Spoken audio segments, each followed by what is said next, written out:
In today's YouTube, I'm going to talk about these. These are plug plant root trainers. They're a good arsenal for your garden shed, a good thing to keep in.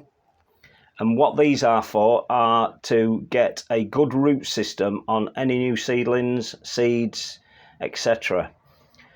Now, you simply put compost into the cells. They already have drainage holes, so you don't need to worry about that. And you top it to the top and you plant into that.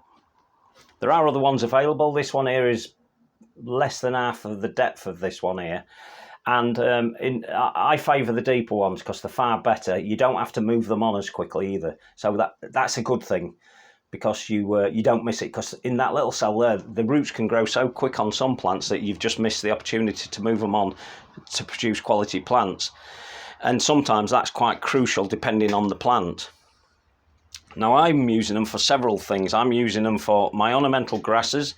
And in this case, these grasses were originally grown on in a wider cell, or a sort of a tray, or a bigger plant pot. And I would, because the seeds from grasses, they're a lot smaller, so it pays you to sprinkle them on the surface, cover them up, and then individualise and pick out the best ones, which is what I've done here. So we've got two types of grass in here, and this is another point I need to make to you, that you don't have to just put one variety in. You can put several varieties into the same set of cells, which is brilliant. And in this case, I've actually found a euphorbia yesterday that I wanted to keep, and although it's looking a little bit floppy there, that's because of the way I've planted it. I found that this has got some empty cells in, so I'm utilising that and I'm putting them in. And if I find anything else, I shall do the same again. Now, these have been in this tray for the last year, and they're not far off now, getting ready to prick out. In fact, the root system should be very, very nice indeed, but I like to give them a little bit longer. Don't forget, when you put these things into these cells, that you still need to continue to feed them. So probably once a week or once every other week, give them a little bit of a feed. Any generalised liquid feed will do. And that all encourages them, because it's basically a very tiny plant pot, this, that they're all in. Now, I grow other things in. I've got euonymus in here, and I've got another euphorbia in here. This one's Mercenites.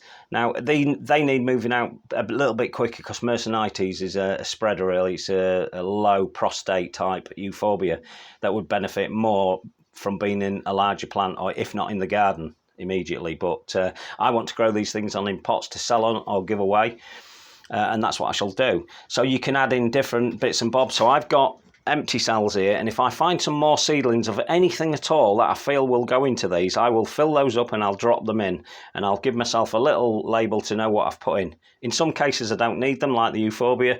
I know exactly what that is. The leaf gives it away, and for me, because I'm quite an experienced gardener, that's not going to be a problem.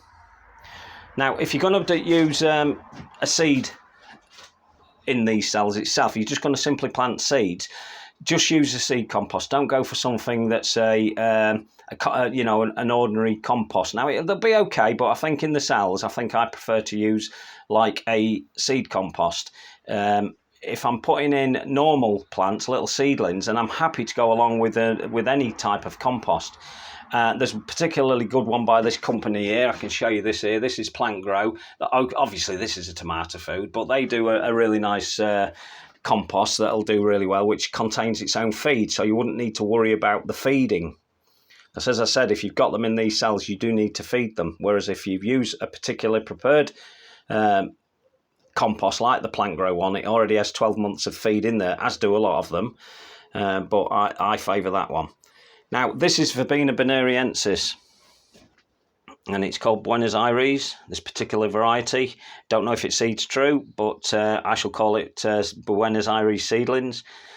And these are quite a common plant. If you had to go out and buy these in a garden centre, you can expect to pay anything up to £8 for these, if not more, depending on the size and how long they've had them in their nurseries, bringing them on. And when they're in, what I have been doing as well, so you know, is I've actually been nipping these out, and you can do this in the cell trays. You don't need to worry about it. You're not going to do much damage, and as you can see, I've been nipping out these plants, and so I've created a lot more bushier plant, and you should do that because it creates a stronger, healthier plant. Now, these ones here, quite long, I shall nip those back in as well. they'll be nipped in. But these are at a point now where I could actually lift and pot them on. Now I'm going to show you what these things look like when you take them out. Now you can get another, it's another plastic tray with spikes underneath it, and you simply drop this onto the top. The professionals use them. You just simply drop it onto the top, and because of these holes in the bottom, these little pencil thin little upstands push out or push up your plants, so it's easier for you to remove. If you are going to use these, just give them a little bit of water before you remove them, just dampen them a little bit, but it's better if you can remove them fairly dry because they come out easier at that stage. Now we'll remove one out as we're filming this, and just to show you, and there you go, look at that. That's amazing, isn't it? And I get such good results with this. Whatever plants I put in, I get the same sort of result. A healthy root system, which is fantastic. Like I say, it's Verbena Bonariensis. Some people class it as a bit of a weed once it gets going. I love it. Everybody loves it. I'm an ornamental grass man, so I grow loads of these things, and I haven't got enough of them yet because this, as I've said before many times, I'm 2 years in. At the moment, we're 2022, so I've only been here 2 years, and we've still got a lot of growing to do in this garden. Now, you can see these are so healthy. And in this case, I haven't got the plant growing this one. I've got a normal compost, and I've been feeding them. But Verbena Bonariensis, by its very nature, will grow quite well and strong anyway, even if it was in a substandard quality compost. So what you need to aim to do once you get to this point is that plug can go directly into there. Now you need a slightly deeper pot on these ones because these are deep-rooted ones, as you can see there. And you really, really do need to get them in there. That's fantastic, isn't it? Look at that. Exciting, isn't it? Now, you would, because this will allow me, I can put a little bit of compost at the bottom of that. I can put that in, and then I will just simply put the rest of the compost around the collar, which would be easy to do. Right, let's show you. Let's do a bit live. Now, this is a bit awkward for me because I am on my own in here, videoing this, and I need to show you how to do that. Forgive the bad camera angles that I'm giving at the minute. Right, so here's my plant grow, and this is, like I said, it's a brilliant product. Look at that. Isn't that fantastic? It's a little bit dry. A lot of composts are, a lot of the good composts are dry. You need to wet it up a little bit, but for the purpose of this video, I'll use it dry. Now, as I said, you can put a little bit in the base, which I'll do here. So we just simply drop a little bit in the base of that. And then we drop the plant into the middle as best we can, with one hand anyway. And then you simply fill around it. Now, if it's a little bit dry compost, it's even better. I'd prefer to dampen this up a fraction, but I can do that afterwards, so it doesn't matter. Let's not be too pedantic about these things. Right, so get that planted into there with compost. One tip I'll give you, don't push your compost too hard at the sides. It's a bit of a rookie mistake, really. All you're doing is you're giving it a concrete prison, not allowing the roots. Now, you saw that I put that in as it was. I haven't brought the roots out. It doesn't need to be done like that. You don't need to break the roots out. Them roots will happily now find their way into this because I'm removing them at the correct time. Now, as you can see, well, maybe you can't see on here now, that's planted quite lovely at that point, but I know when I water this will sink down a bit, and then I'll top it off again after 2 or 3 days and get that level back up again. If you feel that that one of your plants, let's demonstrate another one, right? So you get your finger underneath. Let's see if this one, there we go, it comes straight out. If you feel that your plant itself is way too long for your plant pot, let's give you an example here. So if it's too long for the plant pot itself, which that will sit above it, definitely sit above that. So when you put it in there, it's, well, that's not too bad, but sometimes they can sit above it.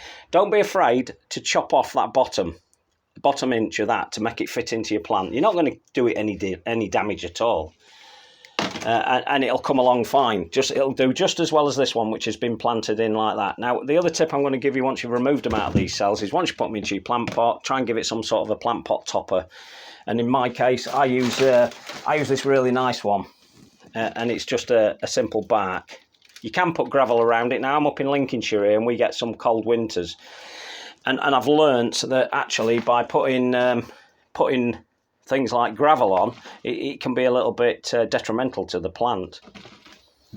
And it's cold around the collars, whereas bark up this end of the woods, this neck of the woods, is a lot better to put them in. And then after that, all I'd simply do is water it in and then sit it in some water for a bit. I have a tray prepared here where I keep stuff, and I'll put it in there and it will soak up the water, and I'll be quite happy with that. So you can buy these things on the internet. You can go onto Amazon. We all head for Amazon, don't we? Let's make no bones about that. It's our first port of call. We head along there and we try and find what we can as cheap as we can. Be careful how cheap you buy, because these are good, sturdy industry ones, as I've said. They're solid. This one is less solid. It's more flexible, not as good. Shorter thing itself. You want to be looking for the deep root trainers, not the shallow ones, because they are better by a mile. And I use them all the time, as I've said. You can buy them, and as I said, you can buy biodegradable ones, which can be cut into individual cells, as can these, but these are a little bit more dodgy because they do tend to snap a bit, and you end up with some broken ones that you can't use anymore. But so if you get the biodegradable ones, you can clip them and cut them with a pair of scissors and individualise those compartments. And the biodegradable ones you can put straight into your garden. So if you're a novice gardener and you're not sure and you don't want to disturb the root system, get them into that, and then over, I think about a year, they will naturally rot down and the roots will force their way through it. So you're not doing any root disturbance whatsoever. The more experience you get, the more you learn what system you will prefer. I've been gardening over, well, 30 years, I think. Over 30 years I've been gardening, so I've come to learn to know what I like, and I like these. These are repurposed from a friend of mine who buys them in with plants for his own plant nursery. He can't grow everything, so he buys in these cells with plants in them, and then he uses them again himself, and he'll plant his own seeds into them. And then I snaffle some off him. Come on, let's be honest. I snaffle some off of him and bring them up here, and I grow my plants in them. And I think it's a good way if you want to mass produce a few plants. But the other thing is, be careful what you wish for, because you know these are 60 cells here now. 60 plants is a lot of plants to maintain and keep in order. And if you're just an average gardener and you've only got a small garden, you must be very careful, unless you're wanting to sell them on, which is what I intend to do. Now, I will pot these on today. I'll pot all these. These here are going to be potted on. I'm going to do a trial on these ones. These are in a slightly shallower tray itself, because I only had this one available at the time. All the other ones were filled up with other plants. So when I took the grass seedlings, I could only put them into these ones, and it's not as deep. So it'll be fine. It'll be absolutely fine. But again, watch out. You will get weeds in these things. And I shall do the rest today, and I shall put them in the size pot that I've just put them into. And if you want that for reference, that's a 1 litre pot that they're going into, and they'll do very well from there. Just grow them on, water them regular, keep your eye on them, don't put them into too sunny a spot. Although these are in my greenhouse at the moment, as you can see, they will eventually end up in my nursery bed, which is outside, and they will go into there. And I'll plonk them all out there and keep my eye on them and grow them on. Some of these can be taken directly out of the cell and planted straight into the garden. And this is exactly what I did yesterday. I planted 3 plants into one area. I'm going to take the most healthy ones of these today, and I'm going to plant those directly into other parts of the garden as well, because it's good for that. I mean, like I showed you earlier, the root zones are just brilliant. The root system is cracking. It's at the optimal time to put them in. So it's fantastic. Now we're expecting rain finally after this hot spell we've had, and they're going to settle in very well. So I should take maybe 5 of those, maybe 7 of those, and plant them around in another part of the garden where my grasses are. I like to put them in with grasses, and they'll do their thing in there. Don't forget the spindly, wiry plants that grow up and through other plants. So these are a good choice if you want that. But Verbena Bonariensis is doing very well in these cells. But like I say, I'm growing other plants that are doing exceptionally well as well. In fact, I took cuttings of this euonymus and they were put directly into these cells, and they're doing well. Some have died off. One's dying away at the moment, but that's just nature. Some strike well and some don't, and that's life. You can sit these trays as well into a tray of water, really, and it's what I do. I mean, when I brought these in here for the purpose of this video today, but these are usually sat into trays of water so that I don't have to worry too much. But be careful what plant you're keeping in trays of water, because some of them really won't like it after a while, and you must remove them again, especially if we're having a rainy period where they're just continually getting soaked. So remember, important things to remember. Put seed compost in if you're going to plant seeds into it. If you're going to put ordinary seedlings into it, ordinary compost will do.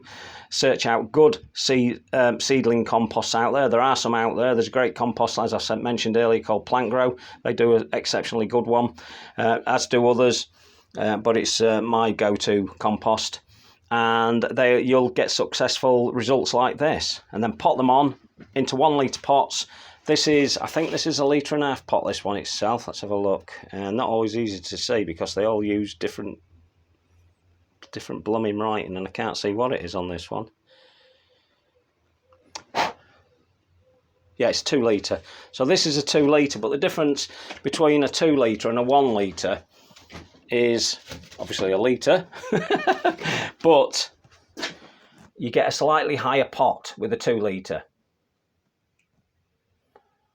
So as you can see there, the 1 litre is slightly shorter, the 2 litre is slightly higher. The downside is that the 2 litre, it's got a wide section, you've got to put more compost in there.